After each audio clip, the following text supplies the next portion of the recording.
So here we are in Warsaw at COP19 at the United Nations Framework Convention for Climate Change conference.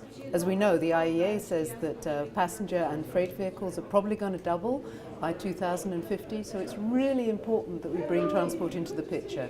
And that's one of the reasons why we've brought together over 200 experts, representations from the international finance community, the scientific community, the parties, the governments themselves, and the environmentalists and NGOs, civil society, women and youth, to really discuss transport here at Transport Day, Rethink Transport and Climate Change.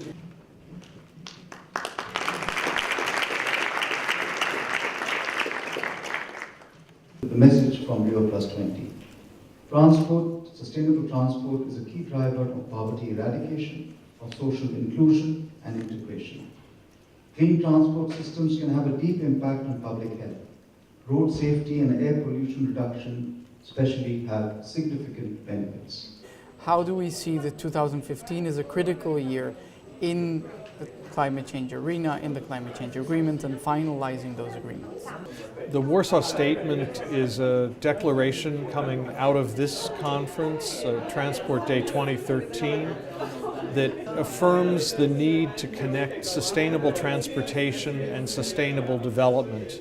We'll make progress on climate change only to the extent that low-carbon transport policies also support better public health, safety, job development, and equity of access to opportunities. The Warsaw Statement is a request to the governments that are negotiating in this climate conference to ensure transportation contributes effectively to sustainable development and low carbon. We have a lot of local emissions that we have to tackle in the transport sector. The challenges to sustainable transport are varied.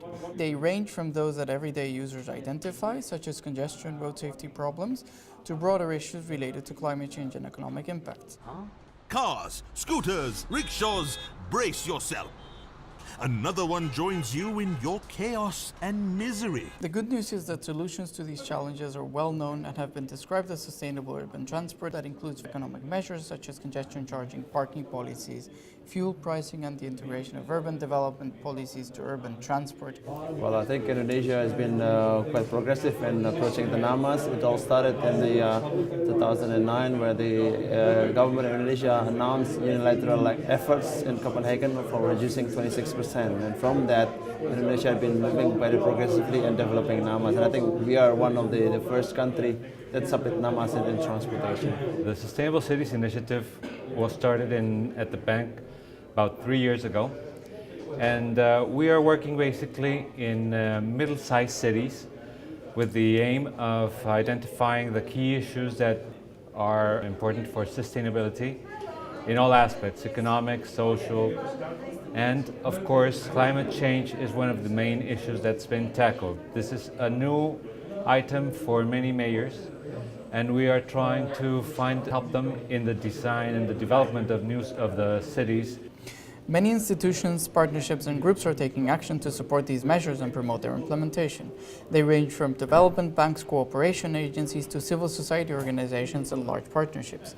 In climate change and transport, this local partnership was created to convene various of these institutions into moving the agenda forward, part of which constitutes the thrust of Transport Day and its creation. Secretary General of the United Nations attaches great importance to both the issues of climate change and how to promote sustainable development for the well-being of all.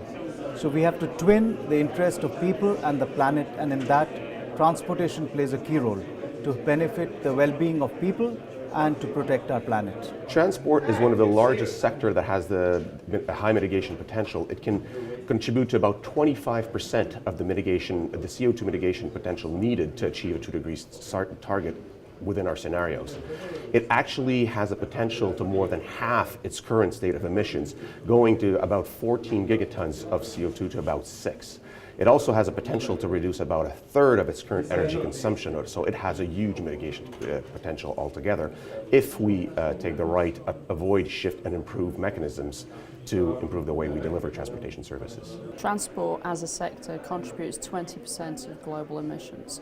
So getting transport right, which means that it has to be safe and green and lean, especially as it connects to this rapidly urbanizing world in which we live, is absolutely critical to the whole solution to climate change.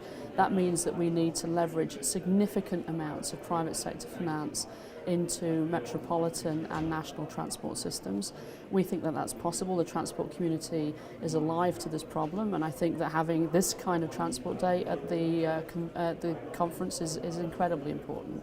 Well, you know, UIC is a worldwide association of 240 members, all railway operators, infrastructure managers. Some of them are public, some of them are private, but they have one common issue, one common goal, a core activity, which is the sustainable development. And in order to do this, we have to be aware that there is a need, before any private involvement, of governmental vision. So my message is that in this progress towards sustainable development, the mitigation key will be probably a mix of public and private investment, provided that they all talk together and share the same goals and the same agenda.